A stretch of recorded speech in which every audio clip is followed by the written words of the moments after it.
qaar ka mid ah shacabka ku nool magaalada Cabudwaaq ee ganacsatada ayaa sheegay in canshuuraha laga qaado degmada aysan ahayn kuwa dib ugu soo laabta shacabka isla markaana waxyaabihii lagu talagalay aan lagu qabanin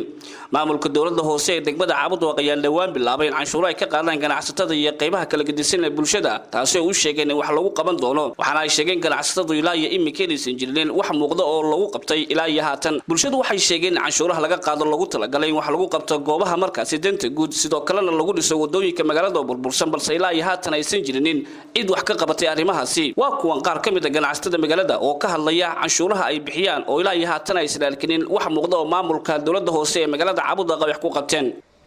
kulay markii ugu horeysay waxaana loo sheegay in lacagtan boqolkiiba 30 militariga dib ay ugu noqonayso boqolkiiba 30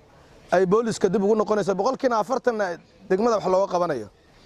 xogo hadda aan helnay waxa soo baxday inaan boqolkiiba 30 booliskii lagu celin boqolkiiba 30 militariga inaan lagu celin boqolkiiba 40 kaliya degmada wax loo qabanayo wadooyinkii waxa yar way muuqdaan xarameyn iyo xagga tusaalaha hadda ka muuqda way jiraan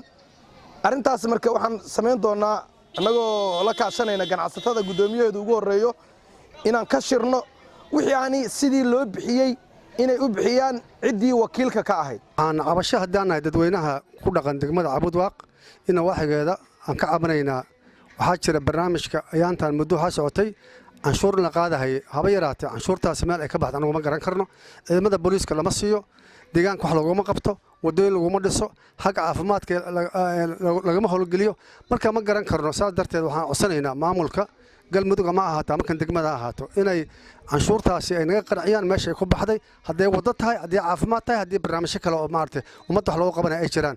magaalada waxa ka jira nadaafad darro baa ka jirto dhaqaalaha laguma bixiyo wadooyinka waa aragteen biyo iskala yeelo meelaha qaarkood waa iska wasaqaysan tahay waxa soo dhan waxyaabaha aan tabanayna kamata canshuurtanada iyo xaq shil nagala qaado degmada yaani sheegay dadka dadweynaha u waajibay aan lacnahay meel ay ka baxeen marka waxaan codsanaynaa si degdeg in loo fahansiyo maamulka oo noo fahansiyo wixii meeshaas yaani sheegay dhaqaalihii ku baxay meeshuu maray in macnaha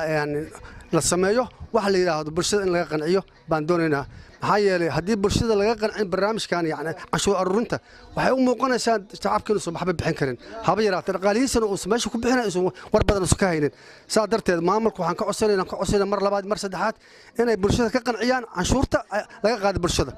maamulka magaalada Cabudwaaq wuxuu magacaaban yahay muddo ku dhow 5 sano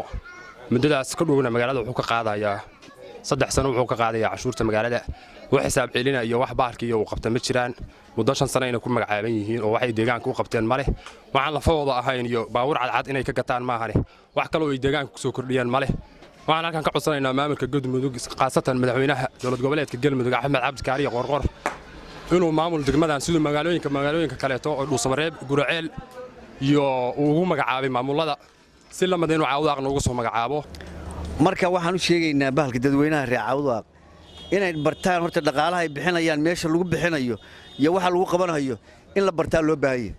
mid kale maamulka hadda bahalka nimanka hadda qaadaya hal xabo oo la yaqaano oo sharci leh oo boona wata oo bahalka la yiraahdo ID card loo ku shaqeynayo dawladda hoose ama ku yahay ama uu isku yahay bahalka maaliyadda midna laba arko group baa la soo diraya waxa la wadada fariista baawrta lacagta ka qaado askarna waa loo ag fariisinaya waxa weeye taasuna degmada dhib bay ku tahay xilli xun baan lagu jiraa xilli xun waxa lagu jiraa cudurkii waddanka ka jiro waddanku kala xiran yahay wax dhaqaaqaysin dhaqaalihii uu kacay oo sixir barar badan uu ka jiro haddana sixir bararkii waxa loogu daray nin bariis haysta bariiskii ka goobanaya asaguna ma taqaana dadweynihii ka goobaya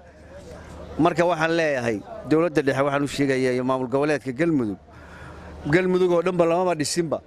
gobolkii baa la dhisin madaxweynihii baa la magaala dhisin madaxweyne ku xigeenkii wasiiradii baa la dhisin haddana dhaqaalaha la aruurinaya dhaqaalaha meel ku baxayaan la arki maayo marka dadweynaha waxaan u sheegayaa in arrintaas isaga yimaadaan oo ka hadlaan ayna bartaan horta dhaqaalaha ma xumaan la qaadee meesha ay ku baxayaan iyo cid qaadaysa iyo khasarta ay galaysa la bartaan la raba ba fiican lawaana yahay markii maamulka degmada iyo dawladda hoose ay ugu baaqeen bulshada degmada Cabudwaaq inay bixiyaan lacagaha canshuuraha si loogu xaqiijiyo ammaanka guud ee magaalada isla markaana loogu qabto waxyaabaha arrimaha horumarinta degmada sida dhismaha wadooyinka iyo sidoo kale nadaafadda iyo bilic soo celinta magaalada balse ilaa iyo imika aysan jirin wax muuqda oo magaalada laga qabtay waxaana ganacsatada magaaladu ay sheegeen in haatan wixii ka dambeeyay ay dib isugu laaban doonaan isla markaana ay ka tashan doonaan sida ay ka yeelayaan arrimahani Bashir Yusuf Nadara TV-ga caalamiga ee dalka magaalada Cabudwaaq